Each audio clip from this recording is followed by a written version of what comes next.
Amakuru yacu y'uyu munsi ni showbiz nyarwanda, murayasanga kuri televiziyo yacu mukunda muri benshi Cyuma TV show. Uyu munsi ndababwira ku muhanzi Ruhumuriza James uzwi ku izina rya King James. Hari byinshi King James yakabaye yivuga ibigwi, ariko wa mugani wa ya ndirimbo bucece ya Dream Boys ibyo abikora bucece. King James kuva yatangira umuziki mu mwaka w'2009 ubwo izina rye ryandikwaga mu yandi mazina mu bihe by'umwaduko w'abahanzi bashya, kugeza yegukanye Primus Guma Guma Superstar ku nshuro ya kabiri mu mwaka w'2012. Yakunzwe no kurangwa no gukora cyane, ariko byaje gusa n'ibicogora ubwo yari amaze kumenya abo ahangira, aribyo bita targeted audience mu rurimi rw'icyongereza, ndetse no kwinjira mu bucuruzi. Kuva mu 2012 kugeza mu 2020, King James yaririmbye inshuro 7 muri East African Party. Mu nshuro zisaga 12 ibi bitaramo bimaze kuba. Ku ya 10 Kamena 2017 yitabiriye Rwanda Day yabereye i Buruseli mu Bubiligi. Rwanda Day ni umunsi udasanzwe ku banyarwanda bo muri diaspora n'inshuti z'u Rwanda, kuko bahurirayo n'abayobozi bakuru b'u Rwanda barangajwe imbere na Perezida wa Repubulika Paul Kagame. Mu mwaka w'2014 King James yitabiriye Rwanda Day yabereye muri Amerika Atlanta. Mu mwaka w'2019 ari mu bahanzi 6 bagiye kuririmba i Bonn mu Budage. Si aho gusa King James yagaragaye, hari n'ahandi yagiye agaragara yaserukiye abandi bahanzi. King James iyo ukoze usesengura usanga ariwe muhanzi wo mu kiragano gishya, aribyo bita New Generation mu rurimi rw'icyongereza, wabashije kuririmba muri Rwanda Day nyinshi, akaba arushwa na Masamba Intore wo mu kiragano cyo hambere kiririmba umuziki bita wa gakondo.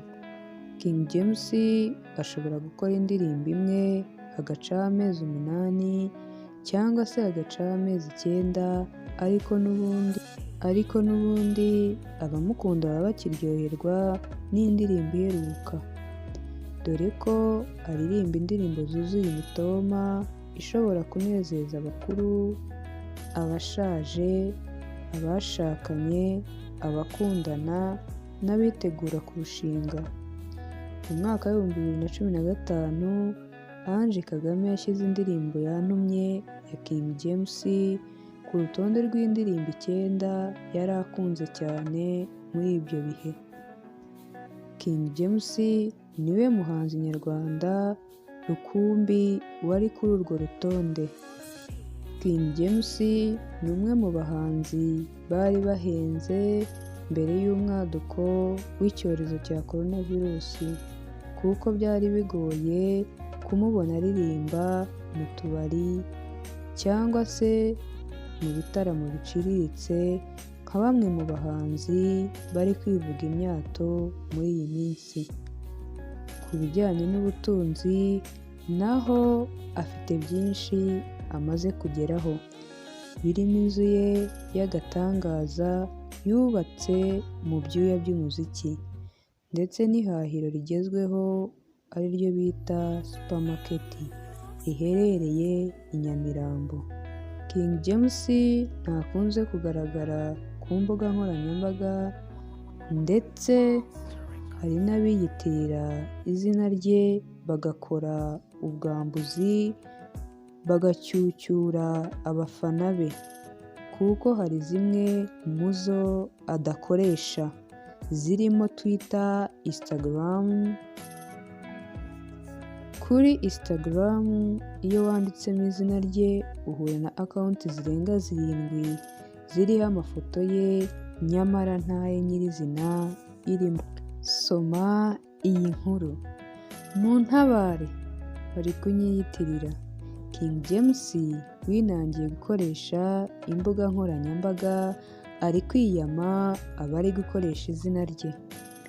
Mu ndirimbo yitwa Pupete yarayisohoye ayikurikiza nyamara hashize amezi 8 kubera ko yamaze kwizera abo akorera umuziki, ntakorera ku gihunga ndetse biragora kumubona avugwa mu bitangazamakuru bimwe byitwa ibikizamura abakiri bato. King James bivuze ko yamaze gufata indi ntera. Ni ayo makuru twari tubafitiye ku muhanzi King James kandi tuzagenda tuyabagezaho. Njye ubagezaho aya makuru ndi Cecile Umutoni. Ntimwibagirwe gukora subscribe, share, like na comment.